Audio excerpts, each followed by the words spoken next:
Part 3. Nagulat si Lizelle nang bigla siyang hatakin ni Chris payakap dito, habang puno ng pag-aalala ang mukha nito. Thank God you're safe. Wala bang masakit sa'yo? Baka may sugat ka. Let me check on you. Naguguluhan man ay hinayaan niya na lang sa gusto nitong gawin si Chris. Ano bang nangyayari sa'yo? Tanong niya dito habang sinusuri nito ang kabuuan niya. Bigla ka na lang kasing nawala. Akala ko may nangyari na sa'yong masama. Goodness, I love you so much. Please don't go anywhere without telling me, okay?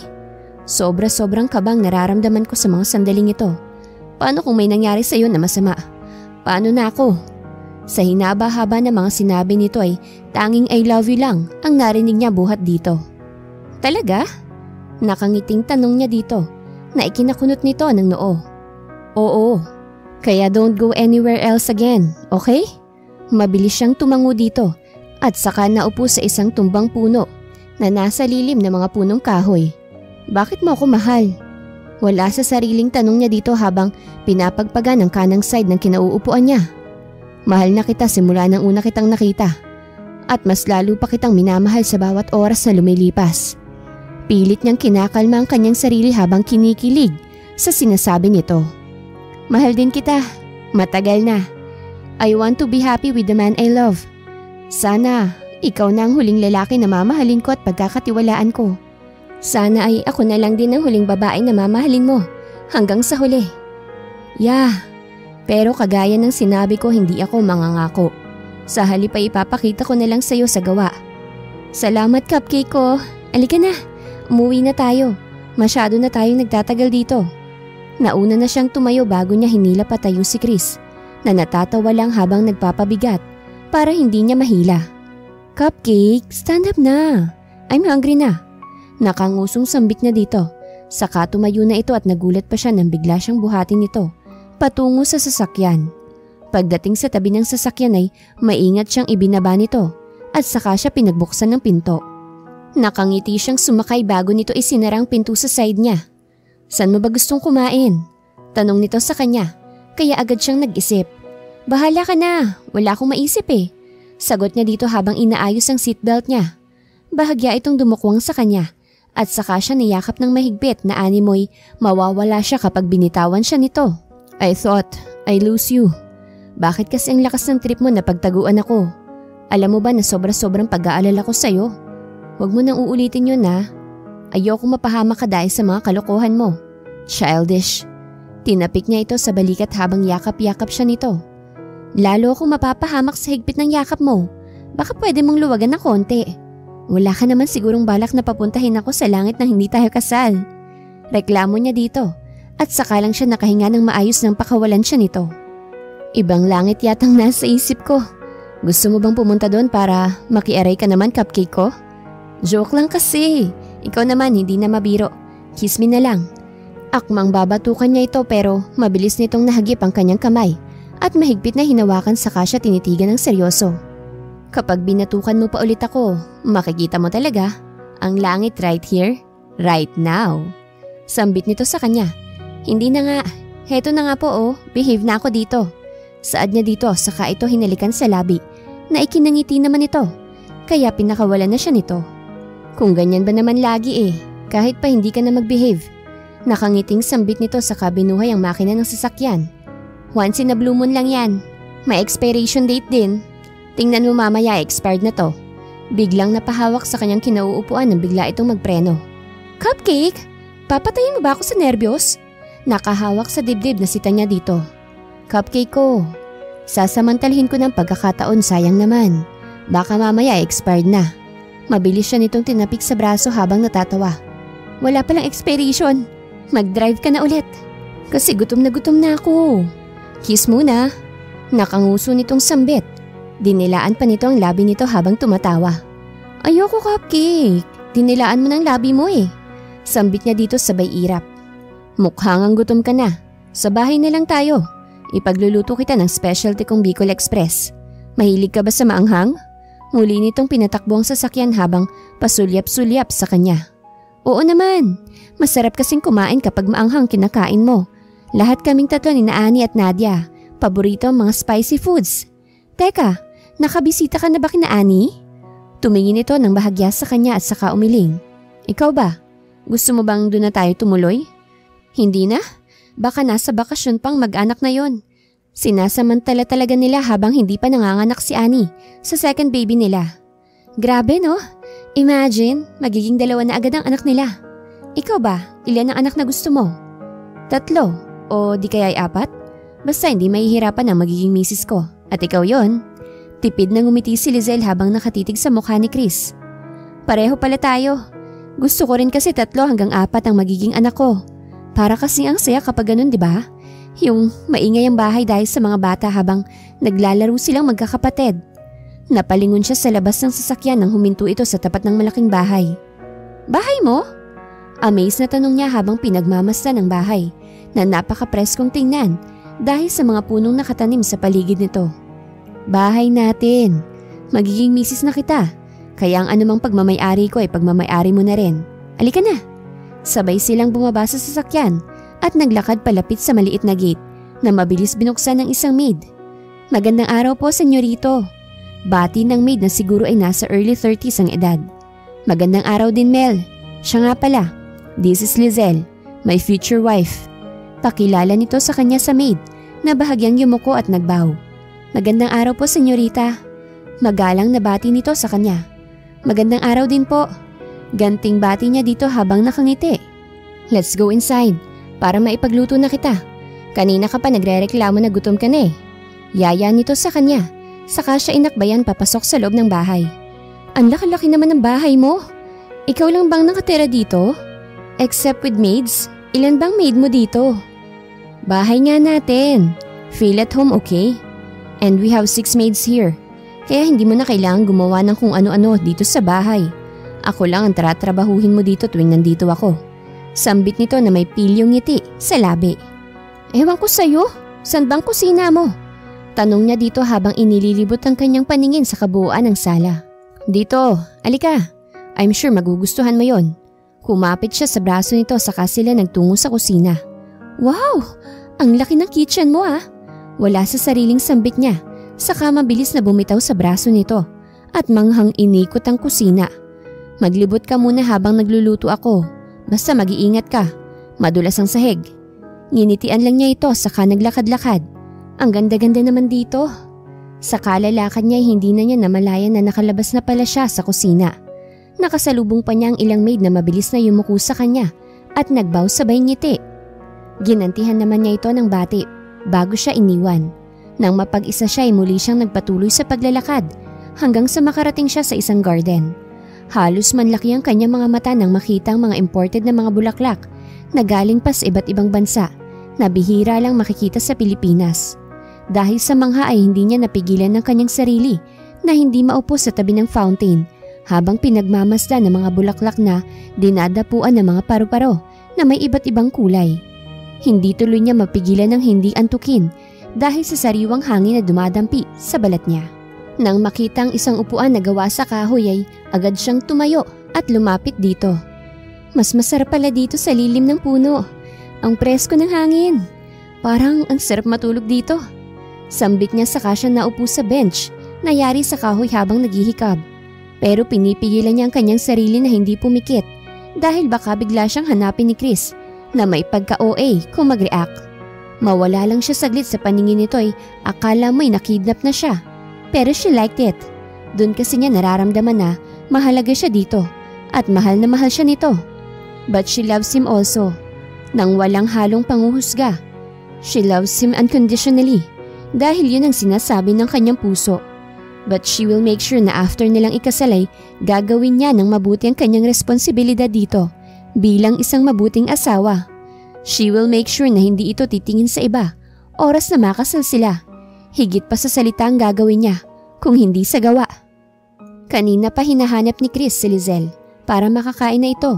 Kanina pa kasi ito nagrereklamo na gutom na daw ito. Nakita niyo bang Ma'am Lizelle niyo? Kanina ko pa siya hinahanap dito sa loob ng bahay para makakain na kami. Pero hindi ko naman siya makita. Sir, baka nasa garden po. Kasi kanina ay parang nakita ko siyang lumabas doon. Sambit ng isa sa mga maid na kapapasok pa lang. Sige, salamat. Titingnan ko na lang sa garden. Baka ando na nga. Mel, Pakiayos nga ng kwarto ko. Utos niya sa isang maid. Sige po sir, aayusin ko na agad. Sambit nito bago umalis na umakyat sa second floor patungo sa kwarto niya para ayusin yon. Siya naman ay lumabas sa garden para hanapin si Lizelle. Napapangiting lumapit siya dito na makita niya itong nakaupo sa bench habang nakasandal. Pero kusang kumunot ang kanyang noo na makitang mahimbing itong natutulog habang nakaupo. Pinagmasdan niya ito ng mabuti pero parang siyang nahihirapan para dito. How can she sleep while sitting? Pero it was Lizelle, kaya kahit ano ay nagagawa nitong posible, ang imposible, para sa ibang tao.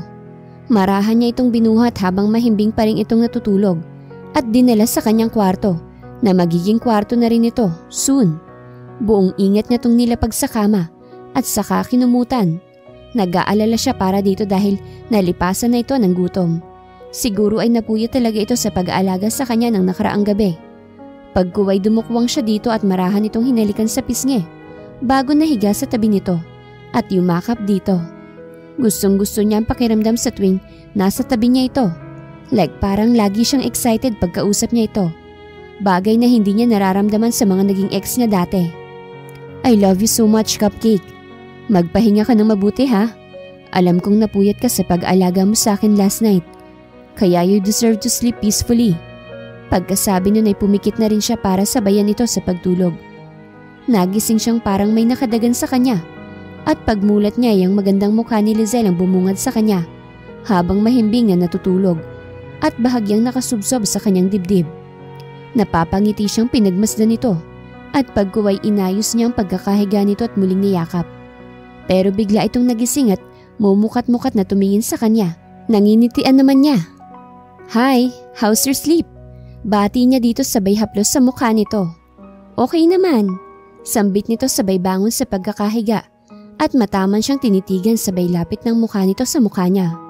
Cupcake. Bulong nito habang nakatitig sa kanya. Sagot niya dito habang hinahaplos ang buhok nito. Para namang nagdadalawang isip ito kung itutuloy pa ba nito ang gusto nitong sabihin o hindi na. May gusto ka bang sabihin?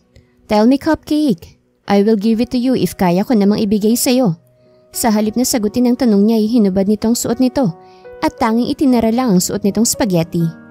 Cupcake, ba't ka naghubad? Inaakit mo ba ako? You know what? You don't have to kasi matagal na akong patay na patay sa'yo. Biro niya dito.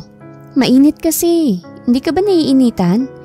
Pinakiramdaman naman niya ang paligid pero malamig na aircon ang sumalubong sa kanya. Hindi naman, Cupcake eh. Sagot niya dito. Saka ito itinumba sa kama at mabilis na dinaganan niya para hindi makawala sa kanya. May sasabihin sana ito pero pinigilan niya sa pamamagitan ng halik sa labi na hindi naman niya ikinabigo dahil tumutugon ito sa bawat galaw na ginagawa niya. Wala naman siyang balak na galawin ito hanggat hindi pa sila kasal. Gusto lang niyang subukan kung kaya niyang pigilan ang sarili habang nakikita ang magandang hubog ng katawan nito. She has amazing perfect body curve. Lalo ng dibdib nitong hindi naman ganun kalaki o maliit dahil tamang-tama lang sa hugis ng katawan nito. What's your plan? Are you going to take me to heaven? Biro nito sa kanya na ikinangiti naman niya at pabirong tumango. Papayag ka ba kung kukunin ko na ang ano mo? Tanong niya dito pero wala siyang balak na makipag-make love dito sa mga oras na ito. Kung gusto mo eh, sino ba ako para tumutol sa gusto ng lalaking mahal ko? Dahil sa sinabi nito at pagpapaubaya nito, ay niyakap niya ito ng buong higpit at punong-puno ng respeto. Hindi kita gagalawin hanggat hindi tayo kasal. I'll respect you because I love you so much. Iba ka sa mga nakilala ko sa past ko and you deserve to be respected. But get ready after our wedding because I don't know how many rounds ang gagawin natin. Bahagya siyang hinampas nito sa braso niya na ikinatawa lang niya bago umalis sa ibabaw nito. Che! Tanging nasabi nito bago siya hinila pahiga sa tabi nito at yumakap sa kanyang dibdib. Cupcake, mahal kita higit pa sa akala mo. Sana ay wag mong sirain ang tiwalang ibinibigay ko sa'yo, pati ng pagmamahal ko. Kasi hindi ko alam kung anong gagawin ko kapag nangyari yon. Bahagya itong sumulyap sa kanya. I won't make you disappointed and broken. Pero hindi ako nangangako na magiging perfect husband ako sa'yo. And I'm happy to know that you're trusting me. And I also trust you. Pagkasabi niya nun ay bumangon na siya nang maalala na hindi pa pala sila kumakain. Magbihis ka na. Di ba nagugutom ka na kamo kanina pa? Inabot niya ang kamay nito at hinila pabangon sa kama. Kinuha niyang damit nito at siya nang nagbihis dito na ikinatawa lang nito ng mali ang ginagawa niya. Tawa ka dyan. Sita niya dito nang makita itong tumatawa habang binibihisan niya. Okay na to, Cupcake. Halika na sa baba. Sobrang nagugutom na talaga ako. Promise. Inalalayan niya itong bumaba sa kama matapos niya itong bihisan. Magkahawak kamay silang naglakad palabas ng kwarto, maging sa pagbaba ng hagdan at hanggang sa makarating sila sa kusina ay magka-holding hands sila. Inutusan naman niya ang kanyang mga maid na ayusin ang table na mabilis na nagsikilos sa takot na baka tanggalin niya mga ito sa trabaho. Cupcake, tanong ko nga ulit, bakit todo iwas ka sa ex mo na si Badette? Bigla siyang tumingin dito, saka inabot ang kamay nito. Because she's insane. Kung ano nung ginagawa niya sa buhay. Kung sino-sino rin ang pinapatulan niya. Ah, kaya gumaya ka. Tanong nito na ikinailing naman niya. Silang mismong lumalapit sa akin, not me. Pero ngayon, kahit lumapit sila sa akin ay hinding-hindi ko na sila papansinin. You know why? Why? Tanong nito nang abutin niya ang isa nitong kamay at hinalikan sa ibabaw. Because I already have you. You are enough for me. Kulang na lang ay kasal at mga anak. We will make a big happy family. Then, we will fill this house of happy memories na babaunin natin hanggang sa pagtanda natin at paglisan sa mundong ibabaw. Bahagya itong napaluha sa sinabi niya na agad naman niyang pinunasan ng luhang namumuo sa mga mata nito. Let's eat na. I know you're hungry. Bukas na bukas ay ipapaayos ko na ang magiging kasal natin sa simbahan. Ngumiti na lang ito bilang pagsang-ayon. Pwede bang garden wedding na lang? Tanong nito sa kanya habang naglalagay ng pagkain sa plato nito. Sure, anything you want. Pwede sigurong tayo-tayo na lang. Your family and our friends. Kumunot ang noo nito sa sinabi niya. Halata ang pagkadisgusto sa sinabi niya. Nasaan ba ang family mo? Hindi mo ba sila i-invite sa kasal natin? Bahagya siyang bumuntong hininga at saka ngumiti. Si ma'am na lang ang meron ako. And I'm not sure kung papayag ba siyang dumalo sa kasal natin. But still, we'll send invitation card para kung sakaling maisipan niyang pumunta di maganda. Malungkot niyang saad dito bago ito sinubuan ng pagkain. At tubili naman itong tinanggap yon nang mapansin siguro ang mga maid na nasa paligid nila na naghihintay ng utos galing sa kanya. Sinenyasan niya ang mga ito na iwanan muna sila na mabilis namang nagsialisan at bumalik sa kanya-kanyang trabaho. Masarap ba? Tanong niya dito nang tanggapin na nito ang pagkain na kanyang isinusubo dito. Oo, Cupcake, ang hot nga eh. Pero masarap. Mukhang mas magaling ka pang magluto sa akin ah. Inabutan niya muna ito ng tubig dahil namumula magkabilang pisngi nito. Hindi naman. But I'm good in bed. Oo na lang, Cupcake. Let's see after ng kasal natin dapat. Masatisfy ako ah. Kung hindi. Kung hindi? Ulit niya sa huling salita na hindi nito tinuloy. Kung hindi, edi ako na lang magsasatisfy sa'yo. Seryoso siyang tumingin dito habang may pilyong ngiti sa labi. Talaga lang ha? Siguraduhin mo yan. Kung hindi, hindi ka talaga makakalakad ng ilang araw. Natatawa niyang sambit dito, pero inirapan lang siya nito. Sabay subos